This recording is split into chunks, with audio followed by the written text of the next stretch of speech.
If you're just joining us, if you could put your name and your organization in the chat, that'd be great. Um, Also, I just want to mention before we get started that we have today's training. We also have another one with Rachel Platt, who will be talking about the human resources of nonprofit work next Tuesday.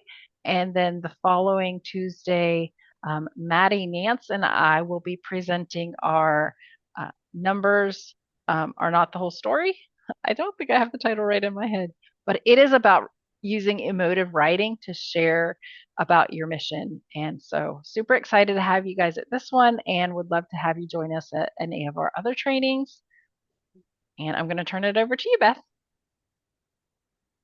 Thanks, Sarah, and thanks for sponsoring and offering this platform. It's really a thrill, and I always have fun sharing stories and hearing from all the nonprofit professionals and experts out there, because that's how I learn to help you even more. And it's nice to see some familiar faces and names out there. Thanks for coming on.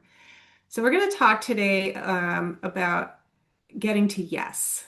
And we're even going to talk about what we're getting to yes about. But it's really at the core how to unlock the power of engagement and to make your mission happen. So let's get started. We'll start by just a simple definition of engagement. And I talk about supporter engagement in this case. And it's a little bit obvious, right? Engagement is a relationship building approach. It's about establishing longer term relationships. I know you're all in the relationship business. You're probably in fundraising or another area of development. And so relationships is what you do every day. But we want those relationships to be long term. We want them to be meaningful. So it's about connecting with the people who care about your mission and want to help you achieve your vision. And both of those things really need to be true. And often what we do is we lock in on our mission and we talk about what we do. So today we're going to be locking into being data informed and outcomes focused. The reason we say let's get to yes also is that getting to yes is about more than convincing people. It's not even actually about convincing people to say yes to something they might not have said yes to otherwise, right? It's not about convincing or recruiting. It's about really connecting with the people around shared goals, right? And it could be staff saying, like, let's get to yes about working together as a team and moving toward our organizational goals. Let's get to yes between our board and our staff. Let's all be on the same page and move forward together. And it's about offering variety to your supporters. So getting to yes is not only about, yes, I'll make a gift, right? It's about, yes, I will move forward with you because I believe in what you're doing and what the results of doing that will be. And that's what this is about. I'm not going to tell you how you do your work. However, I do hear an awful lot questions about how do we get those people who aren't really opening our emails to open them? How do we get more people to attend our events? Anybody experience that? You don't have to like shout out, but put it in the chat what you're always looking for more of. We need more and new. Do we need more donors? Do we need more volunteers? Do we need more board members? If we're always in that mindset of new and constant recruitment, we tend to have a lot less energy for renewing those relationships. And we often talk about retention, right? If you have a donor retention report, right? Raise your hand or just put retention in the chat. You probably have a retention report, like how many not only donors renewed this year, but how many increased. So we tend to focus on that. But retention is about getting people to come back and do it again. When we think about engagement, it's about really connecting in a meaningful way. And that may have nothing to do with writing a check or a Venmo or wherever you collect donations. So engagement really is a two-way relationship where you're taking away meaning. where you're feeling that you're achieving a goal and making a positive difference in the world. If that brings up anything for you, I'm saying put it in the chat, which I can't actually see easily, but Mhm. I have the if, chat open, so I can monitor the chat. If I see anything, I'll let you know. So we don't yeah, have oh, any here it is. responses yet. Yeah, so as we talk and move along today, Um, if anything comes up for you about if like an example of a real meaningful engagement activity comes to mind that you're using in your organization, please share it because we can all learn from each other today. So let's keep going. So developing relationships, building relationships, working in fundraising and development, there's always a strategy involved. And a strategy, whether it's your strategic plan, whether it's your fundraising strategy, your marketing strategy, strategy is important. Strategy is your plan. It's your roadmap for achieving important goals. And sometimes strategy is super overwhelming. I don't know about you, but I've heard organizations say, right, we have our strategic plan and we got that, we did our strategic plan. And then I ask, where is it? Are you referring to it? Are we using it? Is it sitting on the shelf? Things like that. Well, the way to avoid spots disease, which is your strategic plan on the shelf, is to have a framework, is to have a structure that helps you put strategy into action.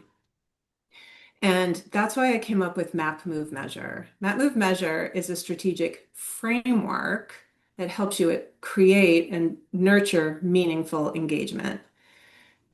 This is drawn on other frameworks that you might be familiar with. So Map, Move, Measure has two frameworks within it.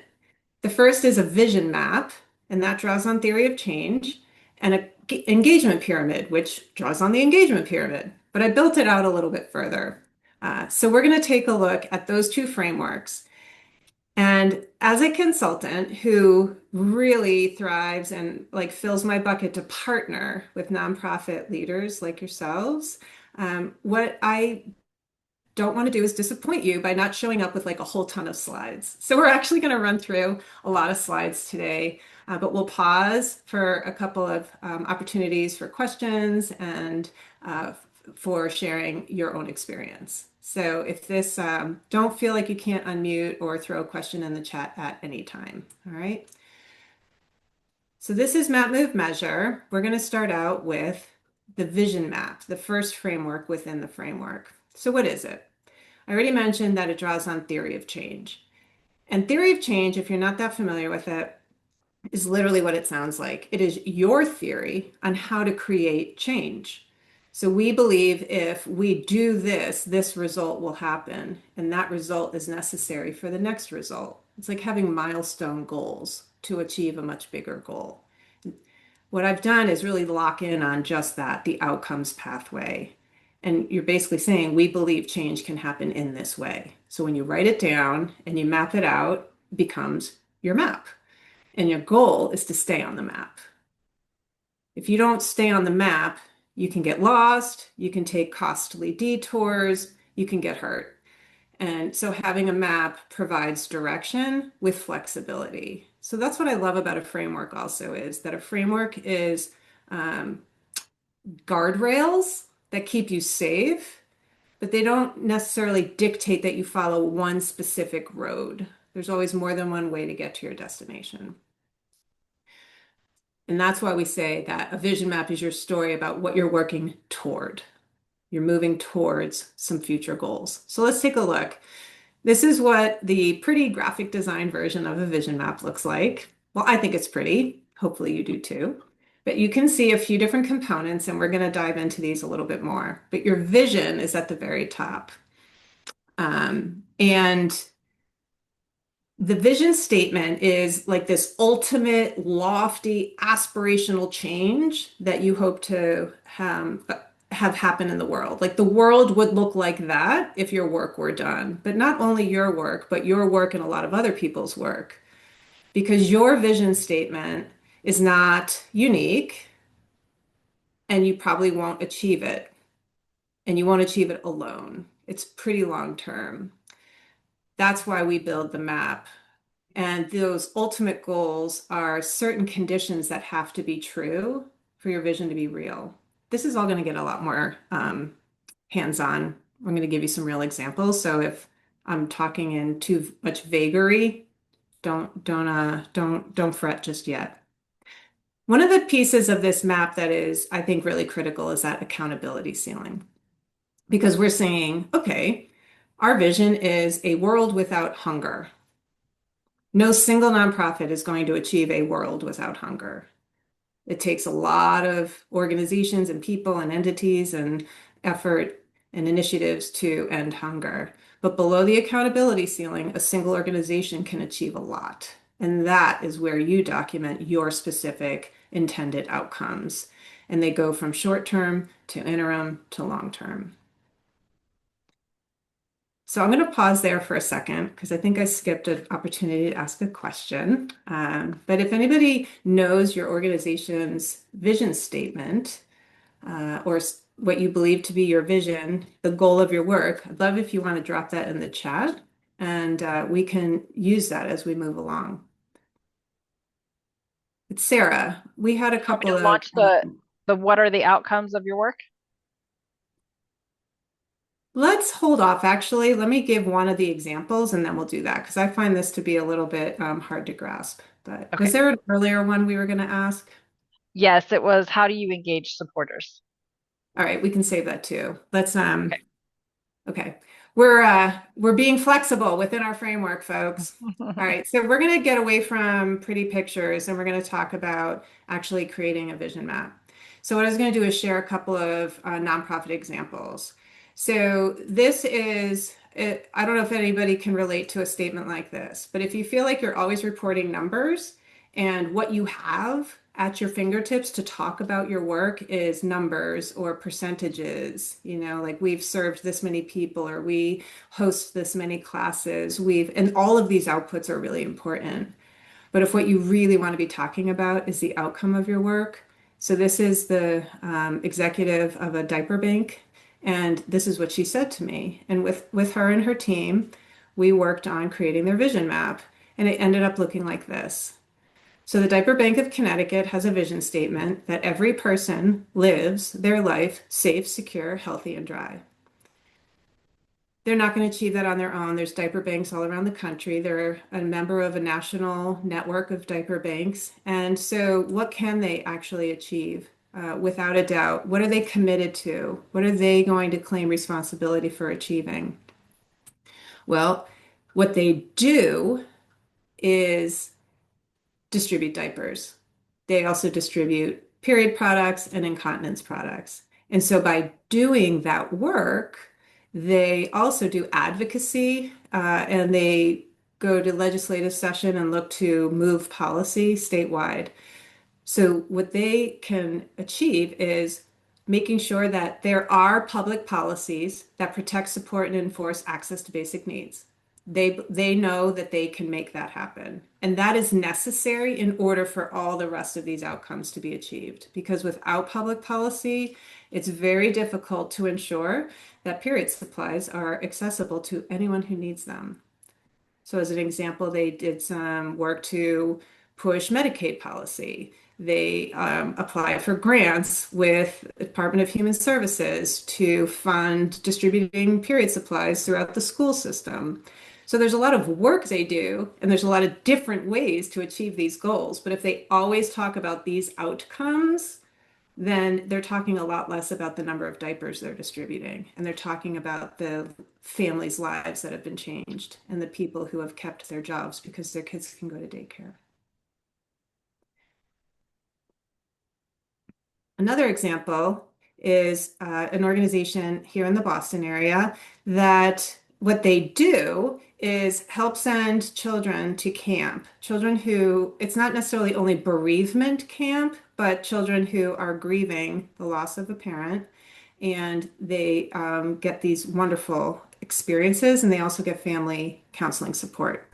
But they were finding that their team was like out of lockstep with the board, and there were different goals that they were working toward, and they didn't fully understand each other's roles. So, in like a strategic retreat, we worked on a vision map, and in just a few hours, and both of these are drafts, by the way, or excerpts, But in just a few hours, we came up with their vision, which is a world where all children and families who experience the death of a parent receive support they need to build resilience and to thrive. It's pretty big, right? Like one nonprofit can't do that, and there's many nonprofits who work toward that same vision. But below the accountability ceiling, they know that through their work, at the very foundation, it's necessary that a family's community understands the impact of trauma and loss on both the parent and the children. So their work is moving toward this outcome. So this much shorter term outcome is necessary for children to feel safe about what happened. And if they feel safe, they have the potential for joy. And if they have the potential for joy, they can have lifelong friendships. So this if this then that must exist, this cause and effect is what creates a theory of change, this outcomes pathway. So this vision map structure is a way to align your team. It's a way to talk about shared goals when you go out to your supporters, your board members, and you say, would you like to participate in making sure that children who have lost a parent can still see the potential for joy in their future and that they have established lifelong friendships? It's kind of hard to say no to that.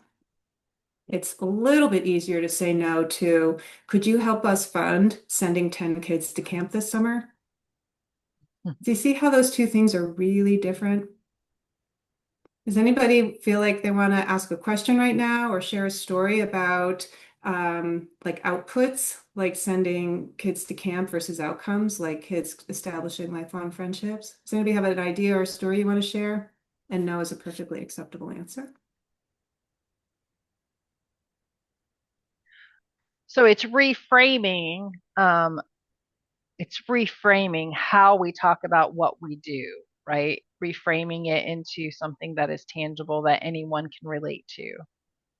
Exactly. And it's talking about it's talking about why you do what you do, right? Because there's a lot of ways to help children have lifelong friendships. Mm-hmm. But in this case, it's children who have lost a parent, right? I think we have one more example here. This is actually in the government space. I worked with a housing task force, and they were working hard, and they had goals, but they felt like they just kept doing stuff, and they were building the plane like they were while they were flying it. Anybody ever felt that way? Okay, you don't have to confess, but I'm pretty sure we all have. So what we did, and I'll show you, this one is interesting. In this case, their vision map, we did it in Lucid Chart. This is what this tool is, but you'll see it's a little different because they're a task force and they were going to disband. The dark blue is what they knew they could accomplish, and then they were going to turn their work over to a new employee of the city. So the city actually created a role. They hired a director of economic development and housing, and that person has taken on this plan. So this really kind of utilitarian swim lane chart that's full of outcomes, they, as a city task force, needed to report out publicly. And so, in order to show what they were going to achieve so that they could establish an equitable community in which everyone has access to a stable and safe home and the resources needed to maintain it, that's their ultimate vision, they designed this, which is super cool. So you have a lot of opportunity with your vision map. If you want to use it internally as a recruitment tool for new board members, if you want to use it as a reference for whether or not this new program idea is a good idea, you want to spin up a new program, is it going to help you achieve a goal on your map? Is this new supporter that you hope will make a major gift? If you know which of the goals on your map they really relate to and what resonates for them, you have a much more meaningful conversation around how their support can help you. And if you hire a graphic designer to turn your vision map into something like this, it becomes something really easily consumable by the public. And it might be a nice way to say, this is what we're working toward and put it in your annual report. I don't always say it's a good idea to publicize or, slap your vision map on your website, but if you create something like this, it makes it much easier for people to understand. So you're going So to now, show us how we get to this language, right? Well, we need to reframe a lot of things. So, what I'd like is if you all want to give it a shot. So, let's throw that poll up there and say, think about the work your organization is doing. What are the results? What are some of the outcomes of your work? And you can throw in a word or a phrase. Think of one outcome. What is different in the world because your organization is doing the work that it's doing? Can you all see the poll?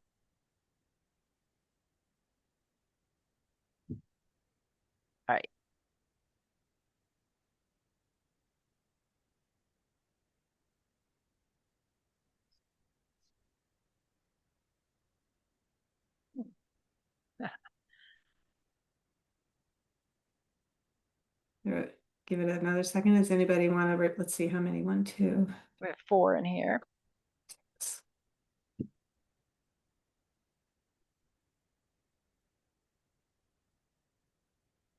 Can you see the answers, Beth? Not yet. I think you have to end the Okay. poll. All right. I have 5. I want to make sure that everyone has a chance. All right. I'm going to go ahead and end the poll. We can look and see what our outcomes are.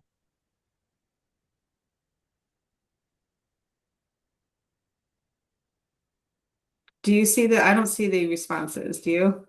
Well, I'm looking.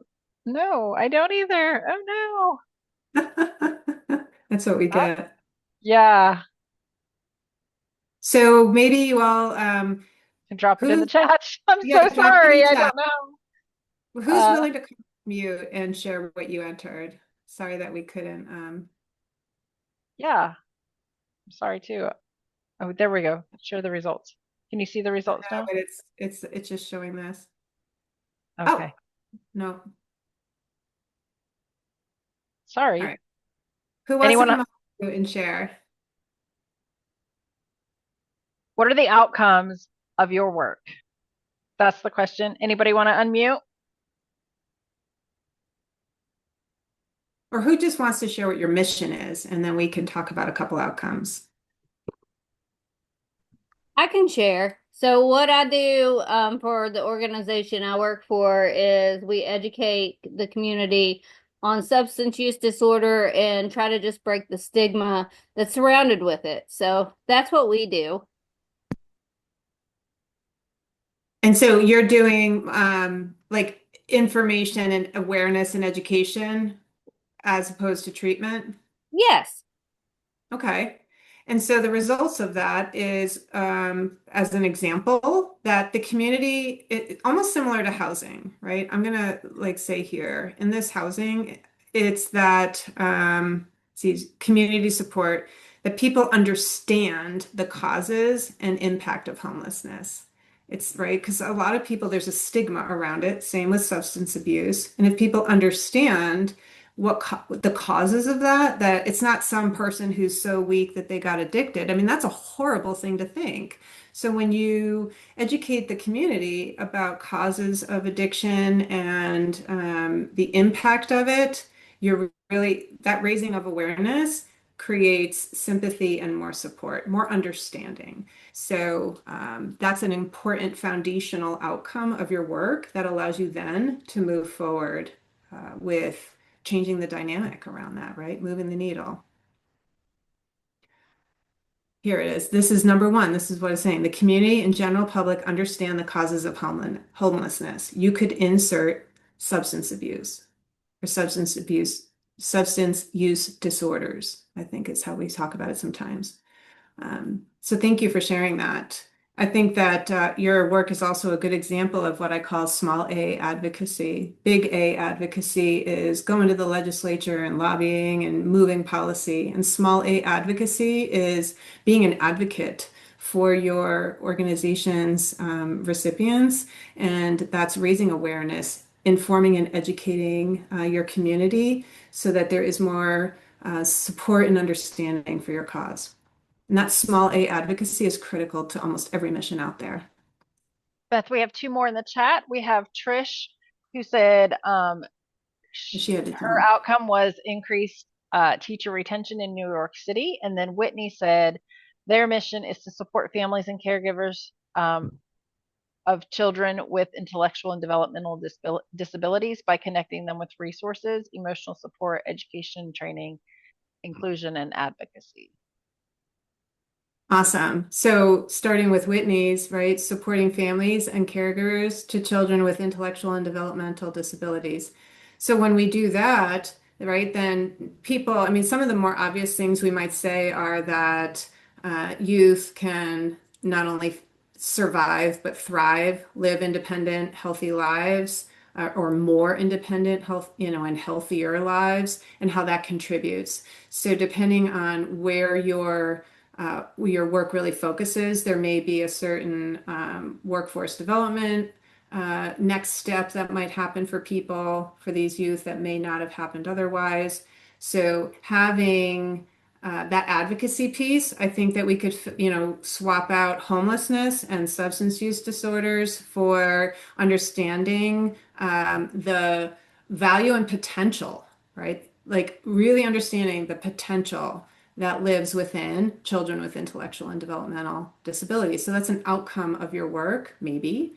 And with that understanding comes more opportunities for people to be productive, contributing members of society, et cetera, et cetera. So when we talk about those outcomes, it's just to me easier to really connect with your supporters around these shared goals and not necessarily, and then the mission is that, well, how do you get there? I really care about that. Let me support you. And on teacher retention, I think we all know that teacher retention is critical, right, to children really actually enjoying being in school because we're talking about meaningful relationships, meaningful engagement. If children and students don't have meaningful relationships with their teachers, everything falls apart. So, all right. We have another framework within the framework. So we're going to move along. And right after we say why you need a vision map, which we've been talking about, right? It's how you can build alignment.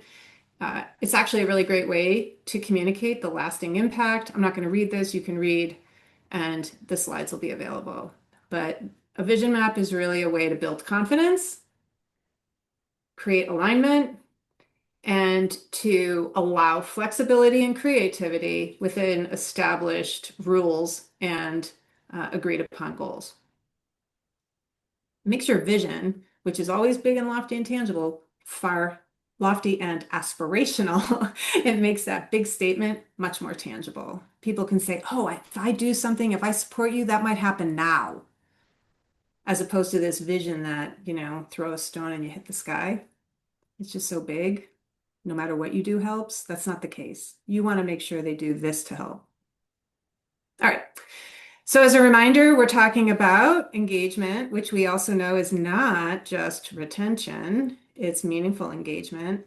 And we're going to focus now on how do we know who the people are and what they care about and how much they care. Because we just talked about how they care about your goals and they want to participate because they want to achieve your goals. We're going to focus now on how you know how much they care and how they might like to participate. And that is through an engagement pyramid. Engagement pyramid was pioneered by Gideon Rosenblatt, and he has this framework of levels and definitions about the supporter mindset. And what I've done is take it and make it three-dimensional and really to bring home the different roles that people can play. But the idea is that you know what you need. So we just talked about that, right? You need to achieve these goals.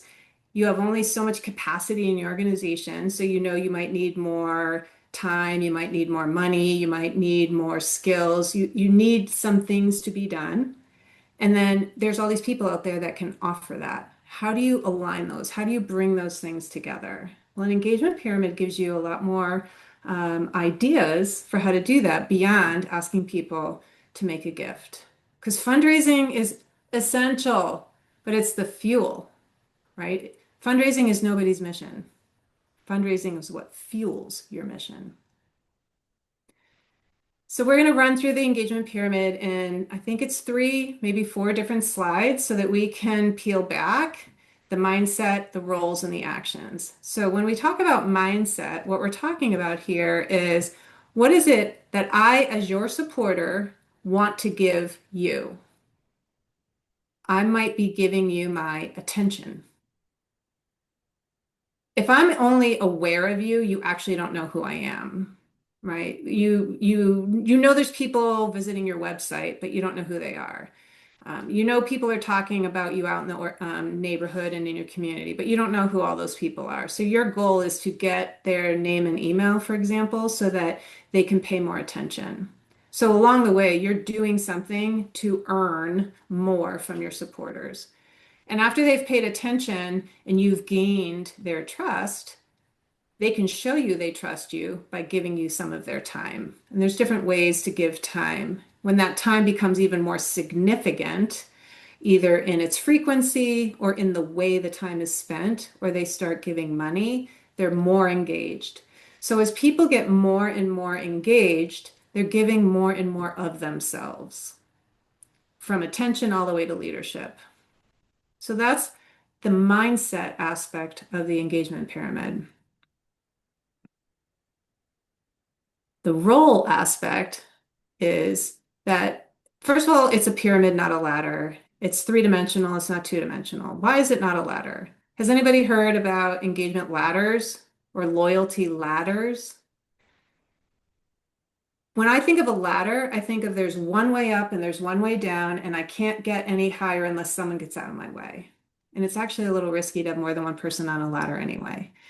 When you think about a pyramid, you can walk up steps, you can turn the corner, you can be at different levels, and you can do things in different ways. And there's room for everybody. So the pyramid shape is representing that inclusivity and welcoming for people to be on that pyramid where they would like to be. And that where they would like to be can change. It can change by what role they play. So I often say there aren't volunteers, there aren't donors. There are people who donate time, there are people who donate money, there are people who advocate on behalf of your cause, there are people who join committees and they're committee members. But there, if we label people and we only call them donors, we often get into this siloed mindset and we're only thinking about them in the way they actually interact. So rather than talking about the interaction or the transaction, let's talk about the person and how they interacted.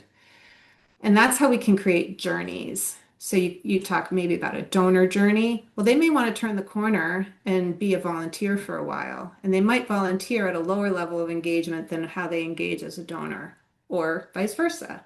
And then they might, after they've gotten to know you, become a member of a committee, which is moving up. So there's no, I must do this first in order to get there. They enter your pyramid wherever they are invited and they want to enter, and they might need to step back, stay where they are, or step up.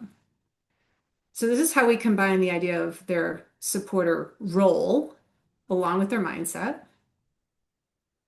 And we then can talk about the actions. But let's actually back up because Sarah, I think we have another poll, and this one might, I hope, work a little bit better, where we say, these are only a few of the ways that people can engage with your organization. But when you think about your organization, whether it's a school, whether it's social services, whether it's a learning center, how are you letting people engage with your organization?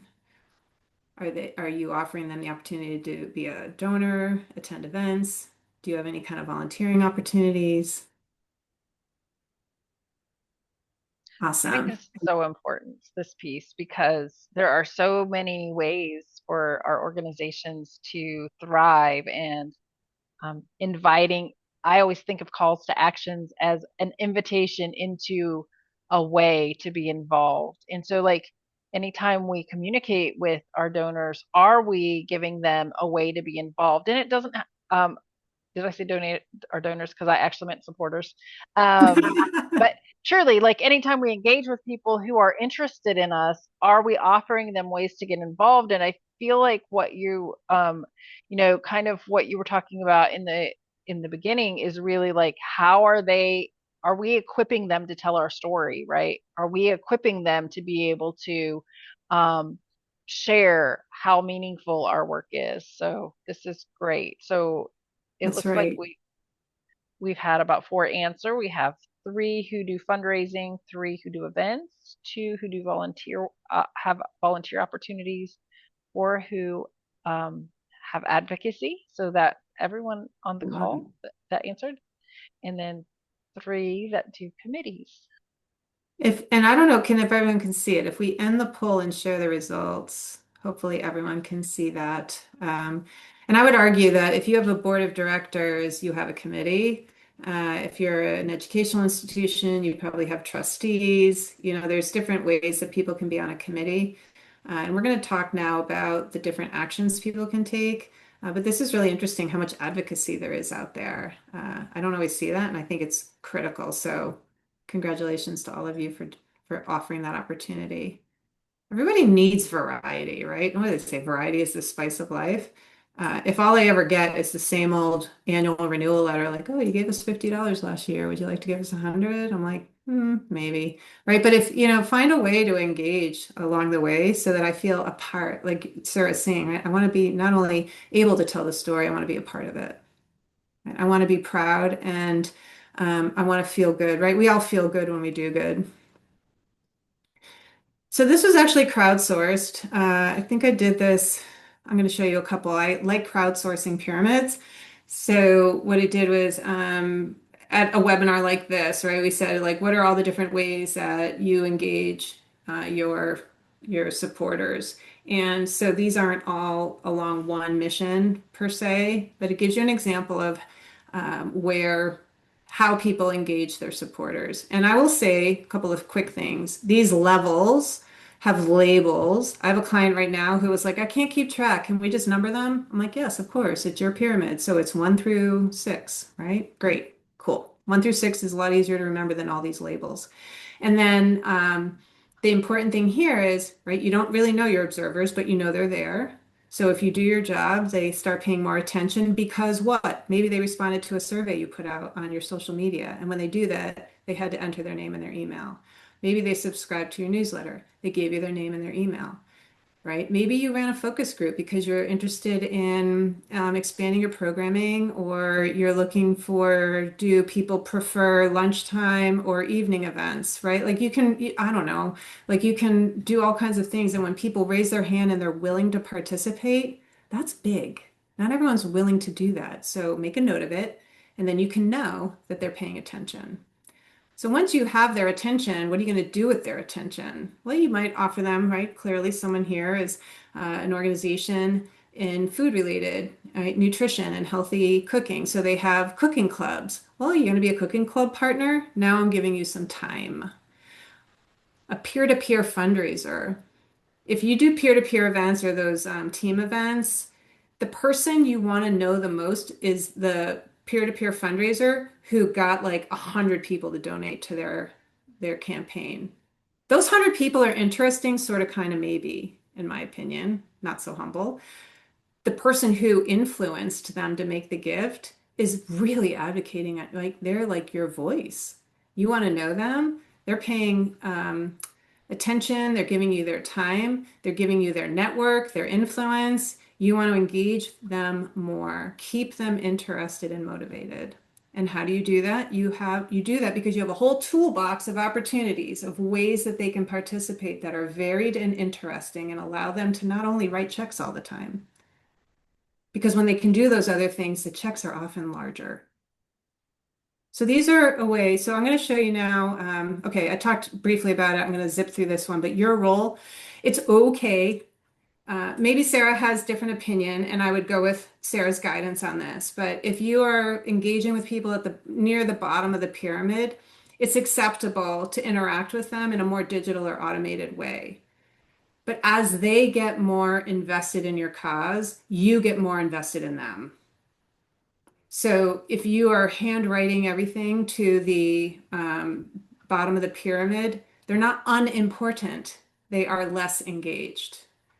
So what's important is how you message to them, that you're offering them relevant opportunities to invite them to become more engaged. And as they do, so do you. So you match their engagement to keep it interesting. And what you might find when you're up here being more personal is that they need to step back, right? It's not like you move up and stay there forever. Life happens.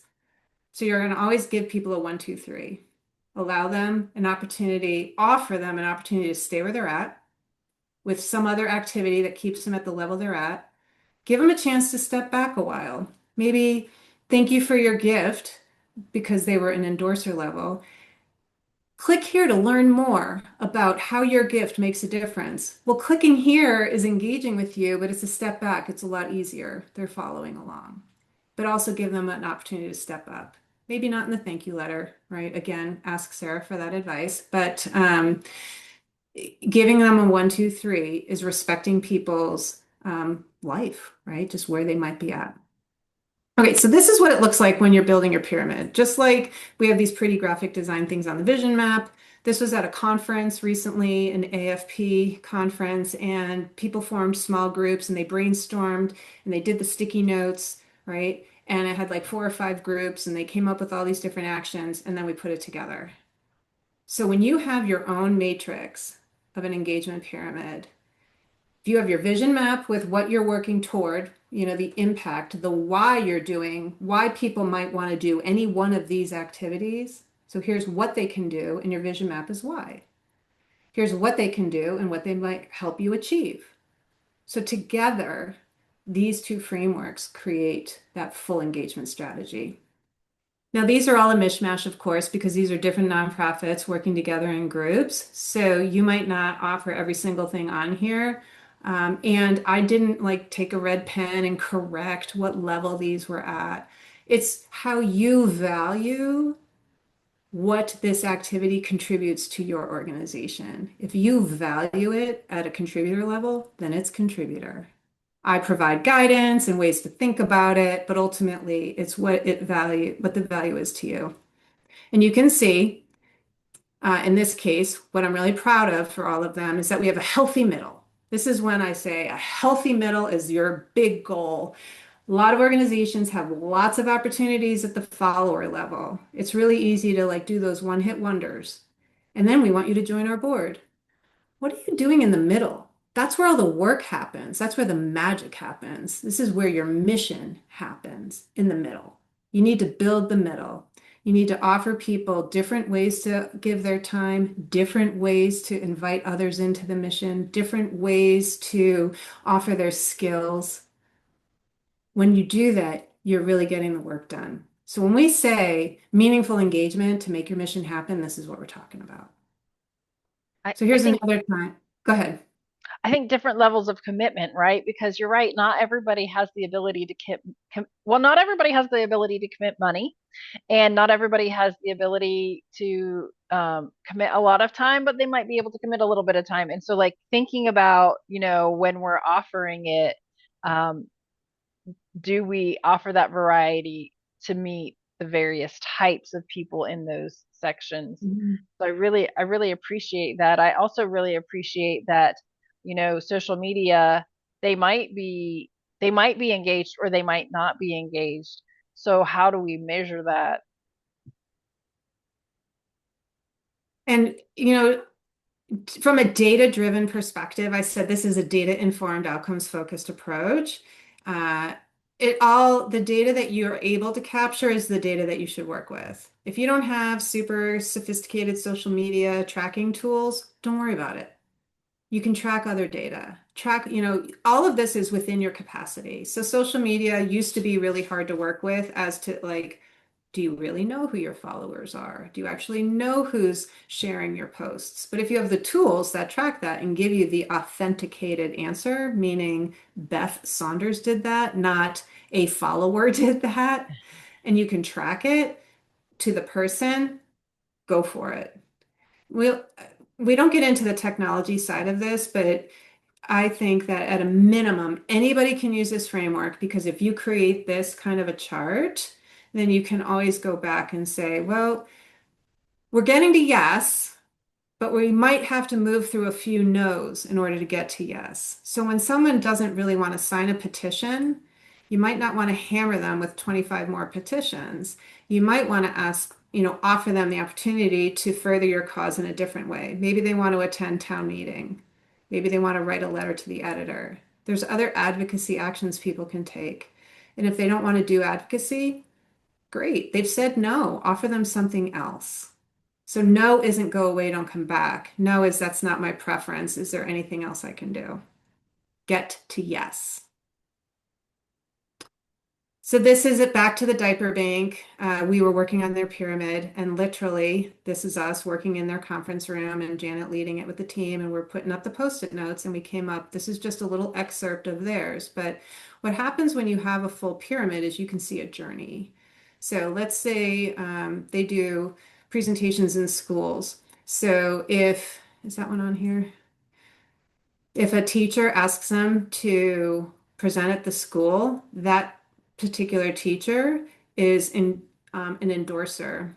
And from there, they might then know that that person is so involved that they may maybe someone else in their family has a corporate job, and they might be able to invite them uh, to work with that company. Or they might invite that teacher to have the staff of the school and their teacher group come in and volunteer to do a pack and count of diapers.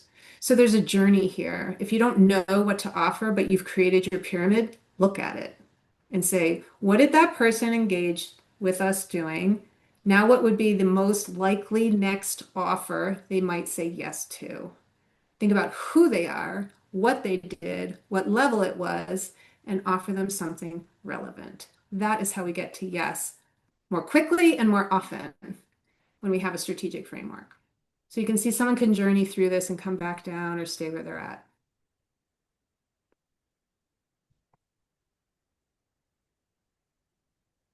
So I think we're wrapping up, and really a reminder that to unlock the power of engagement, to really make your mission happen, if you can center all your conversations, whether they're internal with your board, with supporters, in your PR, in your marketing, if you center them around shared goals, and you're just going to assume they're shared, right? You're going to put your goals and your outcomes out there. The people who share a passion for achieving those goals are the people who are going to say yes to whatever it is that you offer them to do next. And when you offer a variety of actions, a variety of opportunities at lower, high levels, different places, and then you measure it, you know what to offer to whom and when so that you can get to yes. Now, I just did like a lot of talking. And I think we ran through our polls, but I'm open to any questions or comments, any constructive criticism and feedback.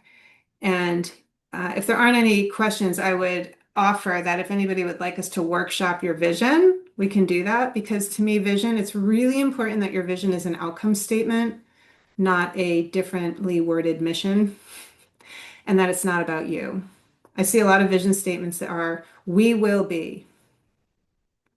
That's great. That's your internal goal. But most of your community, I often say this and it may sound a little bit sharp, but they don't really care.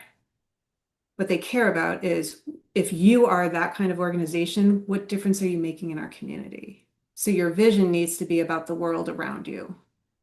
Your vision is about what you're making better and what that looks like when it's better. So I'll pause, which I'm not the best at. I like to talk, but I love to listen. If anybody would, if we want to all unmute, I can leave this up for a minute, but if you are interested in any workbooks or a guidebook that talks about what we just ran through and gives you a reference for how to start creating any of this on your own, everything, I tried a new way of doing this. If you go to the website and then you do the /vision/pyramid or MapMoveMeasure, each of these are separate workbooks. So I'll leave that up for a second, and we can open up to conversation. Are there any questions for Beth about what she's presented? Anything that makes you curious? Like, you don't have to have it all figured out, just like anything like you're like, oh, for my organization, I'm wondering, or one of the challenges that you might have. Sometimes it's easier to present the challenges than it is to say, like, to be able to voice like what you need. Feel free to drop that in the chat.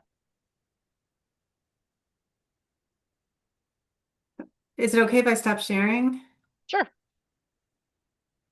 And we get to see everybody's faces.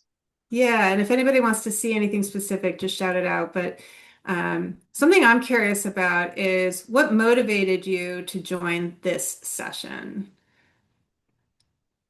And that's not like self-serving. I'm literally interested. What was it that you were hoping to learn, or what was it that seemed interesting or different for you? Is anybody willing to share what motivated you to join this particular session?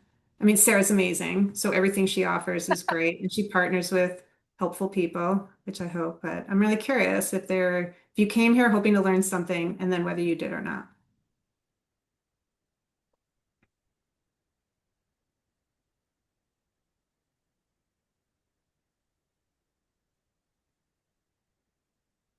I'm trying really hard to take a cue from that show. Oh, wait, go Sorry, for I'm driving. That's why I can't be on camera. But I've worked with Sarah since we became a nonprofit. We're a newer nonprofit, so I think she can tell you that literally any information is great information for us, especially as we grow. We've been officially a 501(c)(3) for less than a year, so we're still taking a lot of information in, and I just appreciate you both sharing your knowledge with me and giving me something to kind of pass to my board and to our team. Well, since you were brave, thank you for sharing that. And since you were brave enough to unmute, I'd love for you to share your mission and, if you can, your vision. She shared her mission in the chat. Oh, I'm sorry. It's to Yep, support families and caregivers of children with intellectual and developmental disabilities by connecting them with resources, emotional support, education and training, inclusion and advocacy. that's right. I remembered your name from earlier, and now I'm looking at the logo. Um, so, Whitney, have you all written a vision at this point? Our vision is pretty vague. Our vision just states to create enough awareness to have enough awareness to create a world of acceptance for our children. It's about as broad as it can get. That's what visions are, right? I don't know. When you were talking, I was kind of thinking, is it too much? Should it be more focused upon what we would be able to physically control in our community? Or are we saying that our little community is out here trying to change the entire state, nation? I mean, do you just keep reaching for the stars, or do you kind of reel back and say, okay, well, let's take it one Mhm. step at a time? So I think that's part of my struggle. I'm constantly wanting to do more and think bigger. And we probably need to reel back a little bit. So I don't know. Well, if you're open to a response, maybe not an answer, but I'll give you a response to your question. Because, first of all, thank you so much for asking it. And if I could have teed up any question, it would have been that. So, my suggestion is that your vision is big. The two words I always hear around vision is lofty and aspirational. My hands are in the air, right? It's up here in the clouds. That's why it is a cloud shape on my vision map. So, I'm going to take a stab at reframing your vision and saying something to the effect of um, children with intellectual and developmental disabilities are accepted, easily accepted as contributing members of society. Period. Something, right? You gotta play with that. As opposed Accepted and to we supported will. for sure. Hmm? Accepted and supported. Yeah. So we can keep workshopping it, right? So something like children with intellectual and developmental disabilities are accepted and supported as contributing members of society. I'm making that up. But that is a statement as if it's true today. That's what you want your vision to be. You want it to be true because it's what you're working to create. And if that were true, they might not need your work. Now, we'll probably always need work like yours. But then what you asked was, is that too lofty? Is that too big? Is it too like vague?